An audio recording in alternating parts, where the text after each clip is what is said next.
Hi everyone, तो आप सभी का स्वागत है आज के इस नए लेक्चर के अंदर। आज हम बात करेंगे कोशिका के आकार यानी कि कोशिका के साइज़ के बारे में। यहाँ से आपके एग्जाम में काफ़ी बार क्वेश्चन आया हुआ है, तो इसे आज हम डिस्कस करने वाले हैं और उसके बाद में बात करेंगे प्रोकैरियोटिक कोशिका के बारे में। ठीक है, प्रोकैरियोटिक कोशिका में वैसे आपके एनसीईआरटी में कोई डायग्राम मेंशन नहीं है, लेकिन हम उसे डायग्राम से समझने वाले हैं क्योंकि हमारा जो पर्पज़ है वो है चीज़ों को आसान करना। जितने लोग नए हैं उनसे मैं बोलना चाहूँगा कि ये लेक्चर नंबर 3 है, लेक्चर नंबर 1 और लेक्चर नंबर 2 आपको इसे यूट्यूब चैनल पर मिल जाएगा, तो वहाँ से जाकर के आप देख सकते हैं।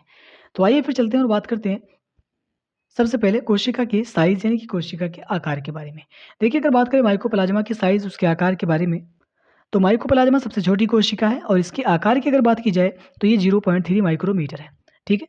ये सारे के सारे डाटा आपके एनसीईआरटी में मेंशन है। ठीक है? ये आपके लिए इसलिए ज़्यादा इम्पोर्टेंट है क्योंकि ये आपके एग्ज़ाम में काफ़ी बार पूछे गए हैं।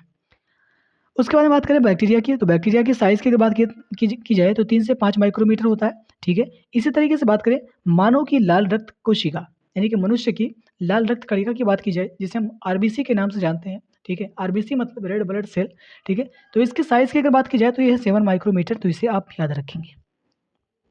अगला है तंत्रिका कोशिका, तो तंत्रिका कोशिका के बारे में आपको याद रखना है, सबसे लंबी कोशिका होती है, ठीक है? उसके बाद में बात करेंगे शुतुरमुर्ग का अंडा, ठीक है? सबसे बड़ी कोशिका की बात की जाए तो वो क्या है, शुतुरमुर्ग का अंडा, ऑस्ट्रिच ऑफ एग, ठीक है? तो ये सारे के सारे डाटा आपके एनसीईआरटी में मेंशन थे, ठीक है? तो ये आपके लिए इंपॉर्टेंट इसलिए है क्योंकि यहाँ से एग्जाम में काफ़ी बार क्वेश्चन देखने को मिला है। अगर जो लोग नीट की प्रिपरेशन कर रहे हैं तो उनके लिए ज़्यादा इंपॉर्टेंट है क्योंकि नीट एग्जाम में यहाँ से काफ़ी बार क्वेश्चन आया हुआ है, ठीक है? उसके बाद हम स्टार्ट करते हैं प्रोकैरियोटिक कोशिका के बारे में, ठीक है? देखिए, प्रोकैरियोटिक कोशिका तो वैसे आप लेक्चर नंबर फर्स्ट या सेकंड के अंदर हमने इसके बारे में बात कर लिया है कि प्रोकैरियोटिक कोशिका है क्या। तो जितने लोग नए हैं उस लेक्चर को ज़रूर देखें, ठीक है? आज हम बात करेंगे प्रोकैरियोटिक कोशिका को डिटेल में समझेंगे। वैसे मैंने प्रोकैरियोटिक कोशिका के बारे में बात कर लिया है, तो आज हम बात करते हैं, देखिए, प्रोकैरियोटिक कोशिका में प्रोकैरियोटिक कोशिकाएँ मुख्य रूप से कौन-कौन सी हैं? जैसे कि जीवाणु यानी कि बैक्टीरिया, नीलहरित शैवाल जिसे हम ब्लू ग्रीन एल्गी के नाम से जानते हैं, ठीक है? बीजीए का मतलब क्या है? ब्लू ग्रीन एल्गी, ठीक है? इसी तरीके से माइकोप्लाज़्मा जिसे हम पीपीएलओ के नाम से भी जानते हैं। ये सारे के सारे क्या हैं? आपके प्रोकैरियोटिक जीव है, ठीक है? तो अब चलिए चलते हैं, सबसे पहले बात करते हैं प्रोकैरियोटिक कोशिका में बैक्टीरिया के बारे में, ठीक है? बैक्टीरिया के बारे में आपके एनसीईआरटी बहुत डिटेल में एक्सप्लेन करती है, तो आइए उसके बारे में बात करने वाले हैं। लेकिन आपको मालूम होना चाहिए कि आपके एनसीईआरटी के अंदर डायग्राम मेंशन नहीं है, ठीक है? तो डायग्राम तो यहाँ पर समझने वाले हैं, ऐसा मत कहिएगा सर ये डायग्राम कहाँ पर एनसीईआरटी में मेंशन है, डायग्राम एनसीईआरटी में नहीं है, लेकिन डायग्राम से इसलिए समझेंगे क्योंकि हमें एक भी लाइन रटना नहीं है, उसे समझना है। तो ये रहा आपका बैक्टीरिया, ठीक है? बैक्टीरिया में आपको मेनली इसके स्ट्रक्चर की बात की जाए तो इसके संरचना में अगर सबसे पहले आप देखेंगे तो बाहर की तरफ आपको मिल जाएगी ग्लाइकोकैलिक्स, उसके अंदर आपको मिलेगी कोशिका भित्ति जिसे हम सेल वॉल के नाम से जानते हैं, उसके अंदर आपको मिल जाएगी कोशिका झिल्ली। देखिए, ग्लाइकोकैलिक्स सबसे हार्ड परत होती है, आपको मालूम है? आपने अगर आपको इस चीज़ के बारे में जानकारी नहीं है तो ये आपको समझ में आना चाहिए। देखिए, बैक्टीरिया एक ऐसा जीव है ना जो किसी भी विपरीत परिस्थिति के अंदर भी सर्वाइव कर सकता है। यानी कि टेम्परेचर मतलब आप कुछ इस तरीके से समझ सकते हैं कि अगर कोई भी जीव वहाँ पर सर्वाइव नहीं कर सकता है, तो वहाँ पर बैक्टीरिया सर्वाइव कर सकता है। मतलब एक ऐसा जगह है, जहाँ पर कोई भी जीव जीवित नहीं रह सकता है, वहाँ पर बैक्टीरिया जीवित रह सकता है।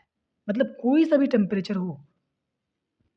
टेम्परेचर कैसा भी हो, बैक्टीरिया वहाँ पर सर्वाइव कर जाएगा, ठीक है? क्यों कर जाता है? तो क्योंकि उसके अंदर ग्लाइकोकैलिक्स पाया जाता है।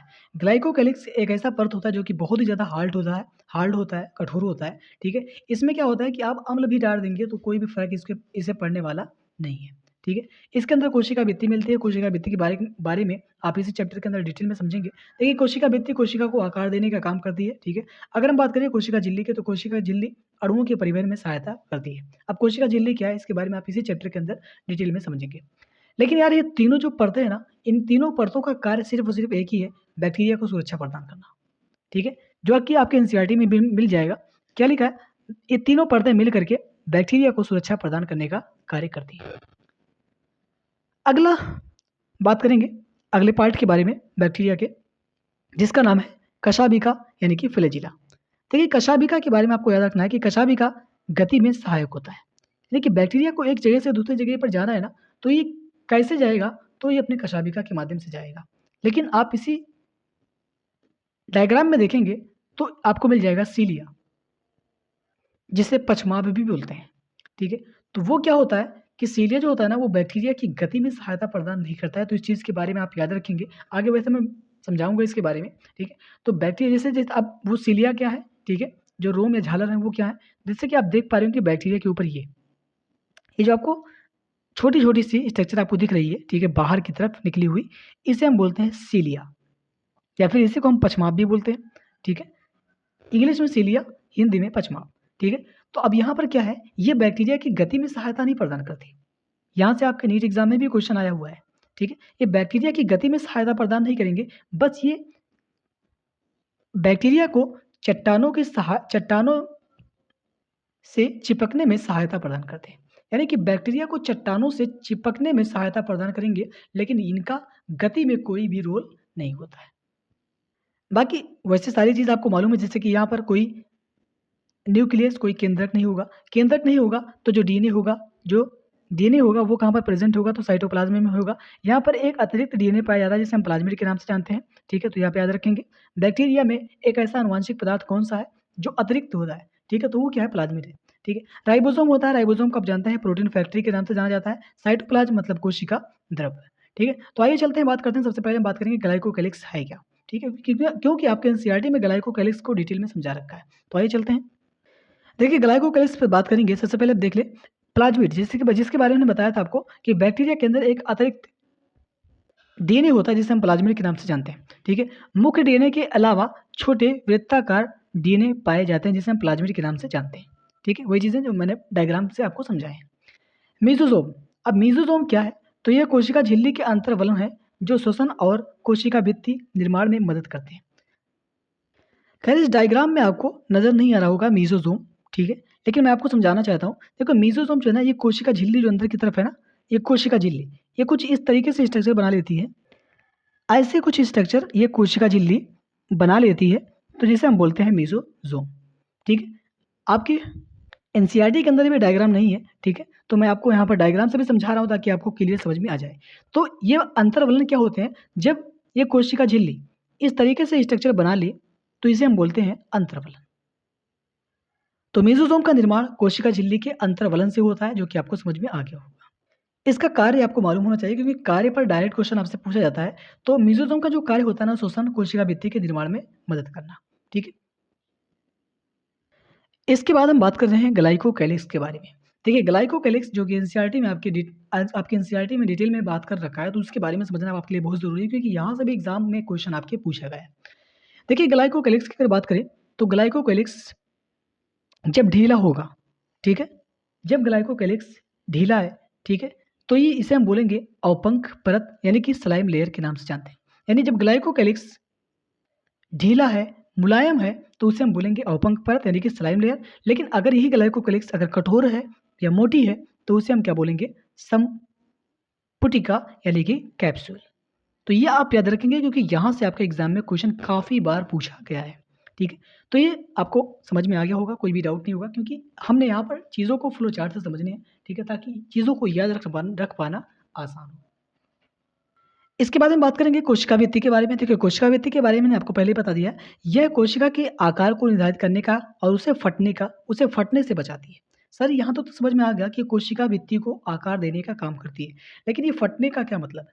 देखिए कोशिका भित्ति आकार देती है और साथ-साथ इसे विपरीत परिस्थिति में सर्वाइव करने का मौका भी देती है।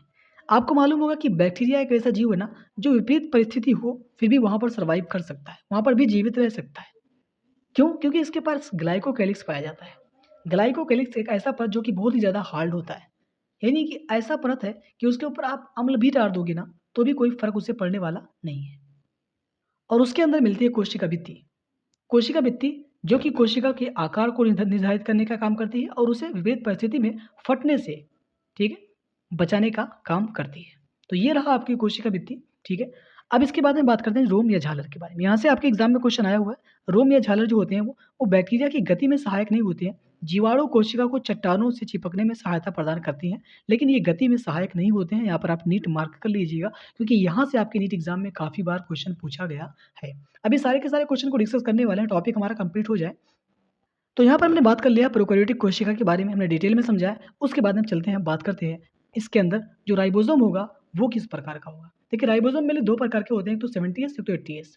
अब प्रोकैरियोटिक कोशिका में जो राइबोसोम होगा, उसे हम क्या बोलेंगे? 70S होगा या फिर 80S होगा? आइए समझते हैं। तो यहाँ पर समझने वाले हैं प्रोकैरियोटिक कोशिका में राइबोसोम। देखिए राइबोसोम को प्रोटीन फैक्ट्री के नाम से जानते हैं, तो आपको मालूम होना चाहिए, ठीक है? अब यहाँ पर जो बैक्टीरिया के अंदर जो राइबोसोम देखने को मिलेगा, वो होगा 70S। 70S राइबोसोम बैक्टीरिया के अंदर देखने को मिलता है, और अगर हम बात करें 80S राइबोसोम, तो आपको वो यूकैरियोटिक कोशिका के अंदर देखने को मिलेगा।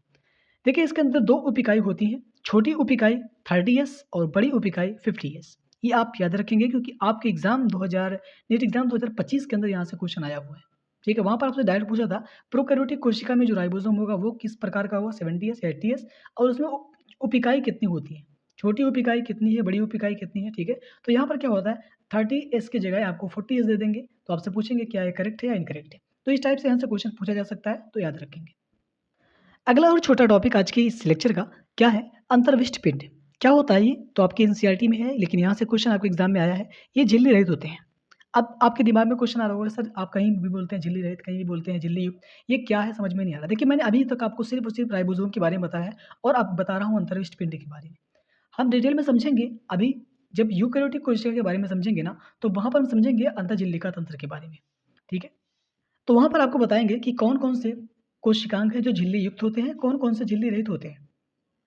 लेकिन अभी मैं मेनली 2 कोशिकांग के बारे में बात किया हूँ। एक तो राइबोसोम के बारे में, राइबोसोम के बारे में मैंने कहा था कि ये प्रोकैरियोटिक कोशिका हो या फिर यूकैरियोटिक कोशिका हो, दोनों के अंदर आपको देखने को मिल जाएगा राइबोसोम, क्योंकि ये झिल्ली रहित कोशिकांग होता है, ठीक है? और इसे राइबोसोम को हम प्रोटीन फैक्ट्री के नाम से भी जानते हैं, ये चीज़ आपको मालूम होनी चाहिए। उसके बाद में सेकंड जो कोशिकांग के बारे में बात कर रहा हूँ, वो है अंतर्विष्ट पिंड, ठीक है? ये झिल्ली रहित होते हैं। झिल्ली रहित मतलब यहाँ पर झिल्ली आपको देखने को, इनके ऊपर झिल्ली देखने को मिलेगा नहीं, ठीक है? और कोशिका द्रव्य में आरक्षित सामग्री जैसे कि फॉस्फेट कणिकाएँ ग्लाइकोजन कणिकाएँ को संचित करती हैं। यानी कि फॉस्फेट कणिकाएँ और ग्लाइकोजन कणिकाओं को संचित करने का काम इन्हीं अंतर्विष्ट पिंडों का होता है। ठीक है? तो इसी के अंदर फॉस्फेट कणिकाएँ, ग्लाइकोजन कणिकाएँ जो होती हैं, इसी अंतर्विष्ट पिंड के अंदर संचित रहती हैं। तो क्वेश्चन यहाँ से अगर आता है, तो वो आएगा क्वेश्चन आपसे इस तरीके से पूछा जाएगा कि अंतर्विष्ट पिंड के अंदर, या फिर इस तरीके से भी पूछा जा सकता है कि फॉस्फेट कणिकाएँ, ग्लाइकोजन कणिकाएँ कहाँ पर संचित रहती हैं? तो आपको बताना है अंतर्विष्ट पिंड के अंदर, ठीक है? तो यहाँ पर हमने बात किया है कोशिका के आकार के बारे में, आज के इस लेक्चर के अंदर कोशिका के आकार के बारे में समझा, और उसके बाद में हमने प्रोकैरियोटिक कोशिका को डायग्राम से समझा है, क्योंकि एनसीईआरटी के अंदर ये डायग्राम हमें देखने को नहीं मिलता है। तो यहाँ तक उम्मीद है कि हर एक कॉन्सेप्ट आपको क्लियर समझ में आ गया होगा। फिर भी कहीं भी कोई डाउट है तो कमेंट बॉक्स के अंदर ज़रूर पूछिएगा। देखिए अब चलते हैं क्वेश्चन की प्रैक्टिस करते हैं। जैसा कि मेरा हर एक सेशन का यही शेड्यूल रहता है कि सबसे पहले टॉपिक को समझते हैं, उसके बाद में क्वेश्चन पर मूव करते हैं। तो क्वेश्चन वही कराए जाएँगे जो आपके एग्ज़ाम में पूछे गए हैं। तो चलिए फिर स्टार्ट करते हैं। सबसे पहला क्वेश्चन आपकी स्क्रीन पर आएगा। सबसे पहले वीडियो को पॉज़ करेंगे और खुद से सॉल्व करेंगे क्वेश्चन को। पहला क्वेश्चन आपकी स्क्रीन पर है, क्या लिखा ध्यान से देखेंगे। नीचे दिए गए कथनों में से कौन-सा प्रोकैरियोटिक कोशिका के लिए सही नहीं है? एआईपीएमटी, नीट दोनों के अंदर ये क्वेश्चन पूछा गया है। देखिए यहाँ पर पूछा है कि प्रोकैरियोटिक कोशिका के लिए सही नहीं है, तो हमने प्रोकैरियोटिक कोशिका के बारे में देखते हैं क्या लिखा है इसमें। इसमें अस्पष्ट केंद्रक झिल्ली का अभाव होता है। प्रोकैरियोटिक कोशिका में कोशिका केंद्रक झिल्ली जो होता है वो अभाव होता है, वो केंद्रक झिल्ली वहाँ पर प्रेज़ेंट नहीं होती है। तो ये बात सच है, प्रोकैरियोटिक कोशिका में तो झिल्ली मिलेगी ही नहीं, ठीक है? यानी कि केंद्रक झिल्ली प्रोकैरियोटिक कोशिका में आपको देखने को नहीं मिलती, मतलब ये ऑप्शन नंबर ए राइट है। लेकिन हमसे पूछा क्या है, प्रोकैरियोटिक कोशिका के लिए सही नहीं है, मतलब गलत बताना है, ठीक है? तो अब चलते हैं ऑप्शन नंबर बी पर। इसमें वृत्ताकार नग्न डीएनए पाया जाता है। तो ये भी सही है, क्योंकि वृत्ताकार डीएनए जिसे हम प्लाज्मिड के नाम से जानते हैं, वो भी यहाँ आपने देखा है, ठीक है? कि यहाँ पर वो भी मिल रहा था, एक अतिरिक्त आनुवांशिक पदार्थ के रूप में। अब उसके बाद में बात करते हैं, इसमें झिल्ली रहित राइबोसोम पाया जाता है। राइबोसोम देखिए प्रोकैरियोटिक कोशिका हो या फिर यूकैरियोटिक कोशिका हो, दोनों के अंदर मिल रहा था, तो ये हमारे तीनों ऑप्शन जो हैं वो क्या है, करेक्ट है। लेकिन अगर हम देखते हैं ऑप्शन नंबर डी पर, ऑप्शन नंबर डी में अगर ध्यान से देखेंगे तो इसमें लिखा है झिल्ली से घिरे अंगक जैसे कि कणिका यानी कि माइटोकॉन्ड्रिया पाए जाते हैं। देखिए माइटोकॉन्ड्रिया जो है वो ऐसा कोशिकांग है जो झिल्ली युक्त होता है। अब इस पर इसके ऊपर दोहरी झिल्ली, मतलब 2 झिल्ली पाई जाती है, ठीक है? और ऐसे कोशिकांग जिनके ऊपर झिल्ली पाई जाएगी, वो आपको प्रोकैरियोटिक कोशिका के अंदर देखने को नहीं मिलेंगे। देखिए अगर बात करें कि कोशिकांग के बारे में, तो कोशिकांग तो कोई भी नहीं मिलने वाला यहाँ पर। क्यों? एक कोशिकांग को छोड़कर जिसका नाम है राइबोसोम, ठीक है? राइबोसोम को छोड़ कर के यहाँ पर प्रोकैरियोटिक कोशिका के अंदर कोई भी आपको कोशिकांग देखने को नहीं मिलेगा। इस हिंट से आप याद रख सकते हैं, ठीक है? तो ऑप्शन नंबर डी हमारा राइट हो जाएगा इस क्वेश्चन का आंसर, ठीक है? क्योंकि आपने पढ़ रखा था कि प्रोकैरियोटिक कोशिका के अंदर कोई भी कोशिकांग नहीं मिलता। यहाँ पर कोशिकांग जो होते हैं वो एब्सेंट होते हैं। तो अगर आपने फर्स्ट लेक्चर को, सेकंड लेक्चर को नहीं देखा है, अगर आप डायरेक्ट थर्ड लेक्चर को देख रहे हैं, तो यहाँ पर थोड़ी-सी प्रॉब्लम आपको हो सकती है। तो इस क्वेश्चन का हमारा राइट आंसर हो जाएगा ऑप्शन नंबर डी। चलिए अगले क्वेश्चन पर। अगला क्वेश्चन आपके स्क्रीन पर है, मैं तो चाहता हूँ इसे आप खुद से सॉल्व करेंगे। जीवाणु कोशिका में मेसोसोम का मुख्य कार्य क्या है? इसके बारे में मैंने आपको डिटेल में समझाया है, क्वेश्चन आपके एग्जाम में पूछा हुआ है, ठीक है? तो इसे आप ज़रूर सॉल्व करेंगे। देखिए कुछ लोग क्लास 11th के भी होंगे, तो ये आपको नीट एग्जाम के जो क्वेश्चन है ना, इसे आपको सॉल्व करने हैं, क्योंकि इसी टाइप से क्वेश्चन आपके एग्जाम में पूछे जाएँगे, ठीक है? तो आपके लिए भी इम्पोर्टेंट है, ठीक है? क्योंकि ये जो क्वेश्चन होते हैं आपके एनसीईआरटी से ही उठाए गए हैं, ऐसा नहीं है कि कहीं से भी उठा लिए गए हैं। क्वेश्चन जो बनते हैं आपके एनसीईआरटी से ही बनते हैं नीट एग्जाम में, ठीक है? तो ये भी क्वेश्चन आपके लिए इम्पोर्टेंट है, क्योंकि आपके एग्जाम में ये भी क्वेश्चन आते हैं, ठीक है? तो ये क्वेश्चन आप खुद से सॉल्व करेंगे। हमने बताया है कि मेसोसोम का जो कार्य होता है वो क्या होता है, ठीक है? तो इसे आप सॉल्व करिएगा, कमेंट बॉक्स के अंदर इसका आंसर आप बताने की कोशिश करेंगे। अगला क्वेश्चन आपके स्क्रीन पर है, सबसे छोटी जीवित कोशिका जिसकी कोशिका भित्ति नहीं होती, वह है। देखिए सबसे छोटी कोशिका के बारे में आपको मालूम है ना, वो है पीपीएरो, ठीक है? जिसे हम तो ये क्वेश्चन आप छोड़ सकते हैं अभी के लिए, क्योंकि हम जब सेकंड चैप्टर को पढ़ेंगे जीव जगत का वर्गीकरण, ठीक है? तो वहाँ पर माइकोप्लाज्मा के बारे में एक चीज़ लिखी हुई है, जिसके बारे में एनसीईआरटी लिखती है कि माइकोप्लाज्मा एक ऐसा जीव है जो प्रोकैरियोटिक जीव तो है, लेकिन इसके ऊपर आपको कोशिका भित्ति देखने को नहीं मिलती, ठीक है? कोशिका भित्ति नहीं मिलती, और ये ऑक्सीजन के बिना भी जीवित रह सकता है, कौन? माइकोप्लाज्मा। तो वहाँ पर हम समझेंगे, तो इस क्वेश्चन को डिटेल में समझेंगे, तो यहाँ पर उस क्वेश्चन को सॉल्व भी करेंगे, तो अभी के लिए इस क्वेश्चन को आप छोड़ सकते हैं। अगला क्वेश्चन आपके स्क्रीन पर है, क्या लिखा है? प्रोकैरियोटिक राइबोसोम की 2 उप इकाइयाँ कौन-सी हैं? ठीक है, नीट एग्ज़ाम 2016 में ये क्वेश्चन आपसे पूछा गया था, ठीक है? क्या लिखा है? प्रोकैरियोटिक राइबोसोम में 2 उप इकाई, ठीक है? मैंने बताया था ना कि 2 उप इकाई होती हैं, छोटी एक बड़ी, ठीक है? कौन-कौन सी है आपको बताना है। तो एक देखिए, बड़ी उप इकाई जो होती है, वो क्या होती है आपकी 50s, और छोटी 30s। ऑप्शन नंबर ए हमारा राइट आंसर हो जाएगा इस क्वेश्चन का, ठीक है? तो इसी तरीके से आपको क्वेश्चन को सॉल्व करने होते हैं। उम्मीद है कि हर एक क्वेश्चन को आप आसानी से सॉल्व कर पाएँगे। तो कुछ क्वेश्चन आपको होमवर्क दे दे रहा हूँ, उसे आप खुद से सॉल्व करिएगा। तो ये क्वेश्चन आपके स्क्रीन पर है, इसे आप खुद से सॉल्व करिएगा। कहीं भी कोई डाउट होगा तो कमेंट बॉक्स के अंदर आप पूछ सकते हैं। अगला क्वेश्चन ये भी आसान है, इसे खुद से सॉल्व करेंगे। मानो लाल रक्त कणिका आरबीसी का व्यास पूछा है, ठीक है? तो ये कुछ क्वेश्चन थे जो आपके होमवर्क थे, उसे आप ज़रूर सॉल्व करिएगा। कहीं भी कोई डाउट हो तो कमेंट बॉक्स के अंदर आप पूछ सकते हैं। तो यहाँ पर हमने प्रोकैरियोटिक कोशिका के कॉन्सेप्ट को समझा है, डायग्राम से समझा है, कहीं भी कोई भी डाउट नहीं होगा। हर एक कॉन्सेप्ट आपको क्लियर समझ में आ गया होगा। तो अगर आप चैनल पर नए हैं तो चैनल को ज़रूर सब्सक्राइब करके रखें, अपने दोस्तों तक शेयर ज़रूर कर दें, ताकि उन्हें भी इस चीज़ से फ़ायदा मिल सके। तो आइए फिर चलते हैं, यहाँ तक हमने समझा हर एक कॉन्सेप्ट को। फिर मिलेंगे नए टॉपिक के साथ, अब बात करेंगे हम यूकेरियोटिक कोशिका में प्लांट और एनिमल सेल के बारे में अगले लेक्चर के अंदर। तो आज के लिए बस इतना ही, फिर मिलेंगे नए टॉपिक के साथ, तब तक आप इसे रिवाइज़ करिएगा। Thank you so much.